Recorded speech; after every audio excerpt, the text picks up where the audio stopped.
ಇವತ್ತು ನೆಲಮಂಗಲದ ನ್ಯಾಯಾಲಯದಲ್ಲಿ ಏನು ಅನಂತಕುಮಾರ್ ಹೆಗಡೆಯವರ ವಿರುದ್ಧವಾಗಿ ದಾಬಸ್ಪೇಟೆ ಠಾಣೆಯಲ್ಲಿ ದೂರನ್ನು ದಾಖಲಾಗಿತ್ತು. ಆ ದೂರಿನ ವಿರುದ್ಧವಾಗಿ ದೂರನ್ನು ಪಡೆದಿರ್ತಕ್ಕಂಥ ಪೊಲೀಸ್ ಠಾಣೆಯ ಅಧಿಕಾರಿಗಳು ಇವತ್ತು ಇಬ್ಬರು ಏನು ಅನಂತಕುಮಾರ್ ಹೆಗಡೆಯವರಿದ್ದರು ಅವ್ರ ಕಾರ್ ಡ್ರೈವರು ಮತ್ತು ಅವ್ರ ಗನ್ಮ್ಯಾನನ್ನು ಅರೆಸ್ಟ್ ಮಾಡಿಕೊಂಡು ನಿನ್ನೆ ರಾತ್ರಿ ಅರೆಸ್ಟ್ ಮಾಡಿದ್ದು ಇವತ್ತು ಕೋರ್ಟಿಗೆ ನ್ಯಾಯಾಲಯದಲ್ಲಿ ಹಾಜರುಪಡಿಸಿದರು. ಅವ್ರ ಪರವಾಗಿ ನಾವು ಇವತ್ತು ಜಾಮೀನು ಕೋರಿ ಮಾನ್ಯ ನ್ಯಾಯಾಲಯಕ್ಕೆ ಅರ್ಜಿಯನ್ನು ದಾಖಲು ಮಾಡಿದ್ದು. ಅರ್ಜಿಯನ್ನು ಪರಾಮರ್ಶಿಸಿ ಮಾನ್ಯ ನ್ಯಾಯಾಲಯ ಇವತ್ತು ಅವ್ರಿಗೆ ಜಾಮೀನನ್ನು ಮಂಜೂರು ಮಾಡಿದೆ. ಷರತ್ತುಬದ್ಧ ಜಾಮೀನೇನಿಲ್ಲ. ಅವರು ಏನಂತಂದರೆ ಷರತ್ತುಬದ್ಧ ಜಾಮೀನು ಯಾವಾಗ ಅಂತಂದರೆ 7 ವರ್ಷಕ್ಕಿಂತ ಒಳಗಡೆ ಇರೋದ್ರಿಂದಾಗಿ ಈ ನ್ಯಾಯಾಲಯದ ವ್ಯಾಪ್ತಿಗೆ ಬರೋದ್ರಿಂದ ಅವರೇನು ಎವಿಚಿಯಲ್ ಅಫೆಂಡರ್ಸ್ ಅಲ್ಲ ಆಗಿರೋದ್ರಿಂದಾಗಿ ಮಾನ್ಯ ನ್ಯಾಯಾಲಯ ಯಾವುದೇ ರೀತಿಯಾಗಿರ್ತಕ್ಕಂಥ ಷರತ್ತುಬದ್ಧ ಜಾಮೀನೇನು ಇದು ಮಾಡಿಲ್ಲ. ಅವ್ರಿಗೆ ಒಂದು ಶ್ಯೂರಿಟಿ ತೊಗೊಂಡು ಅವ್ರಿಗೆ ಜಾಮೀನನ್ನು ಮಂಜೂರು ಮಾಡಿದೆ.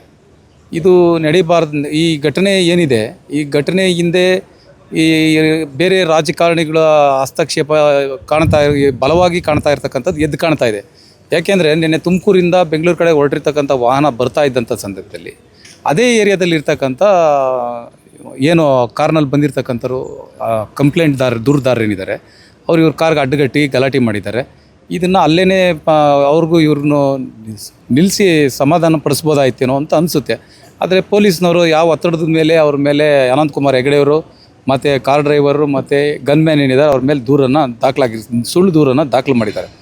ಯಾಕೆಂದರೆ ಈಗ ಇವತ್ತಿನ ದಿವಸದಲ್ಲಿ ರಾಷ್ಟ್ರದಲ್ಲಿ ಮಟ್ಟದಲ್ಲಿ ಮತ್ತು ಈ ರಾಜ್ಯದಲ್ಲಿ 6 ಬಾರಿ ಅನಂತಕುಮಾರ್ ಹೆಗಡೆಯವರು ಏನಿದ್ದಾರೆ, ಅನಂತಕುಮಾರ್ ಹೆಗಡೆಯವರು 6 ಬಾರಿ ಸಂಸದರಾಗಿರ್ತಕ್ಕಂಥವ್ರು. ಅವ್ರಿಗೆ BJP ಪಕ್ಷದಲ್ಲಿ ಒಳ್ಳೆಯ ವರ್ಚಸ್ಸಿರ್ತಕ್ಕಂಥದ್ದು, ಅವರೊಬ್ಬರು ಹಿಂದೂ ನಾಯಕರು ಎಂಬತಕ್ಕಂಥದ್ದನ್ನು ಬಿಂಬಿಸ್ತಾ ಇರ್ತಕ್ಕಂಥದ್ದು ನೀವು ನೋಡ್ತೀನಿ, ಮೀಡಿಯಾದಲ್ಲೆಲ್ಲದರಲ್ಲೂ ತೋರಿಸ್ತಾನೆ ಇದ್ದೀರಿ.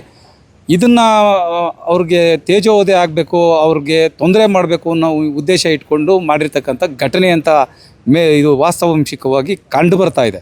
ಹಾಗಾಗಿ ಅವ್ರಿಗೂ ಕೂಡ ಮುಂದಿನ ಇದು ಮಾನ್ಯ ನ್ಯಾಯಾಲಯದಲ್ಲಿ ಅವ್ರಿಗೂ ಕೂಡ ಜಾಮೀನಿಗೆ ಅರ್ಜಿಯನ್ನು ಹಾಕ್ಕೊತಾರೆ ಅಂತ ಹೇಳ್ತೀನಿ. ಶ್ಯೂರಿಟಿ ಅಂದರೆ ಯಾವ ಥರ?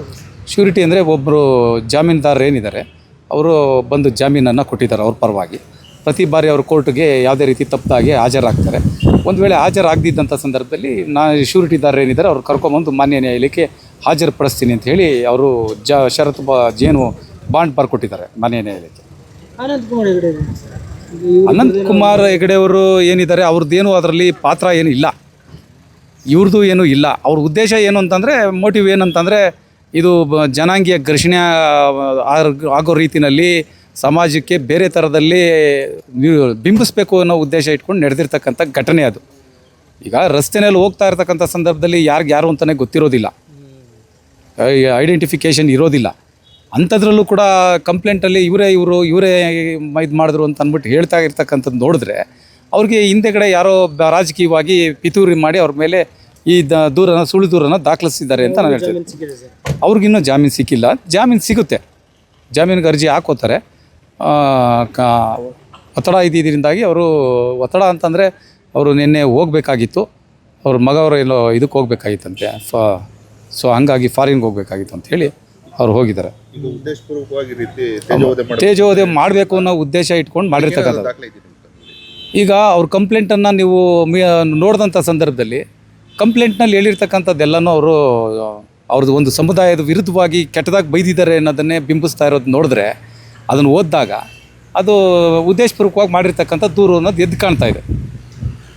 ಈ ಹಲ್ಲೆ ಪ್ರಕರಣಕ್ಕೆ ಸಂಬಂಧಪಟ್ಟಂತೆ ಈಗ ಹಲ್ಲೆ ಮಾಡಿರೋದು ಅದು ಮ್ಯಾನ್ ಹ್ಯಾಂಡಿಂಗ್ ವಿಡಿಯೋ ಎಲ್ಲ ಇದೆ ಅಂತ ಅವ್ರು ಏನು ಹಲ್ಲೆ ಮಾಡಿದ್ದಾರೆ ಅಂತ ಇವ್ರು ಏನು ಹೇಳ್ತಾ ಇದ್ದಾರೆ ಅದು ನಾವು ಆ ವಿಡಿಯೋವನ್ನು ನಾವೇನು ನೋಡಿಲ್ಲ. ಮೇಲಾಗಿ ಆ ವಿಡಿಯೋದಲ್ಲಿ ಯಾವ ರೀತಿ ಇದು ಮಾಡಿದ್ದಾರೆ, ಮಾಡಿದ್ದಾರೆ, ಎಡಿಟ್ ಮಾಡಿದ್ದಾರೆ ಅನ್ನೋದನ್ನು ನೋಡಿಲ್ದ ಕಾರಣಕ್ಕೋಸ್ಕರ ಅದನ್ನು ಹೇಳೋಕ್ಕಾಗೋದಿಲ್ಲ ಅಂತ ನಾನು ಹೇಳ್ತೇನೆ.